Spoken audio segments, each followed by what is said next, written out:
So this is the prompt I'm going to use for the Kiro. Create Notions clone. Based on that, I have listed these features. There's a design language and tech stack. So I will be using the CSS4. I also said use context 7 for all the context or references for each framework. Make sure you have installed the MCP server of the context 7 here, like I've already done. Here we will be using the spec based building, not the vibe coding. Okay. So for the spec based, we did two things. First, before we create a plan, we will create a agent steering docs. It's very recommended to create an agent steering docs. It's like a cursor rules, okay? So the Kiro has all the context, whatever they are building, they won't get out of that context. This is what agent steering is all about. To create that agent steering docs, you can simply create an MD file, for example, rules.md, right? And paste this here. Okay, it's just a markdown file. That's it. You can ask Kiro in this chat, or you can ask the Kiro in the chat, like generate a steering docs for the following guide. Let's see if it's steering guide, just like that. So I will create a steering docs. As you can see, it will start creating that guidelines here. Okay, it's done. Added 3 steering, React, Tailwind, and the Notion app guidelines. Next, we are going to create the specs. Just paste that prompt which I have created and press enter. Now it will start creating the plan for us. The plans are the specs. So first it will list down all the requirements based on our steering docs and our gigantic prompt here. So let it complete and let's see what next we can do. Okay, so now it has created all the requirements list. First is the introduction requirements. You have to go to each and every requirement here. See if it's something that is not included into your project. You can add manually as much as you can here. Go through it. It will be a large doc. Go one by one. It will tell you everything about the app. And don't worry if something is missing because you have the agent steering docs ready for you. They have the context right before it starts editing or creating the file. After you create the requirements, it will ask you to move to the design phase if everything is okay. And then you can simply click on this move to design phase, and you can also refine that as well. Let's move on to the design phase, and it will create the design requirements based on our prompt. There's also one cool thing, component hierarchy. It will tell you the structural hierarchy of your website. So when user land on the app, so this is the context of the app provider, theme provider, auth provider. This is based on the React components here. The router will be on the sidebar. This is also the structure of this. This is the top bar. This is the main content, the model system, database view, and the list goes on here. And there's the data models. This is huge file, around 1000 lines, design, architecture it has built. Now it's time to move to the implementation plan. This is the step-by-step plan it will create for you. And there you go. It has created the task list, about 30-step task list. If you're serious about your app, go through one by one. So it's not, because there may be some things that is not as per your requirements. Go ahead and see each and every point here to build an app of your dream, just like here. So after you are ready, just click on finalize task. Before starting any task, you need to speed up the process. I'm talking about the terminal commands. You need to add these trusted terminal commands based on your framework you are going to use.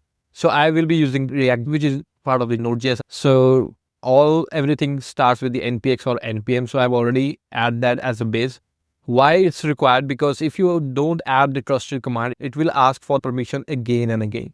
And that will be very irritating and time consuming. To create that on auto mode, you have to enable this npx and npm here.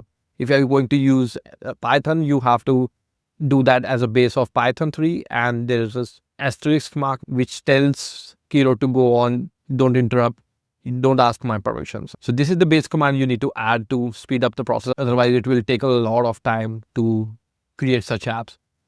After you have done this, go to the task list, start the task. You start creating the task, enable every task, keep the PC on, and it will keep on going until it's finished. I think it would take many hours to complete this task, so I will not be interrupting it, and I will update once it's ready. It's about 4:30 p.m. on July 19. So let's see how much time it will take. Let me start this. Okay, all 30 tasks are started.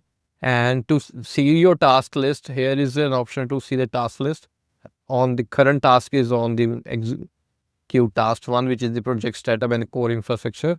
As you can see here, it's creating that.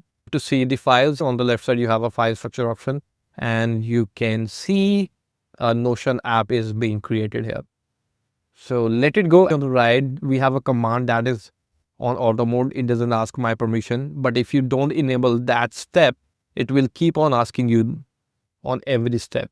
So let it run. Let's see what it can do. One more thing you can do here is to speed up the process is to select 3.7 model.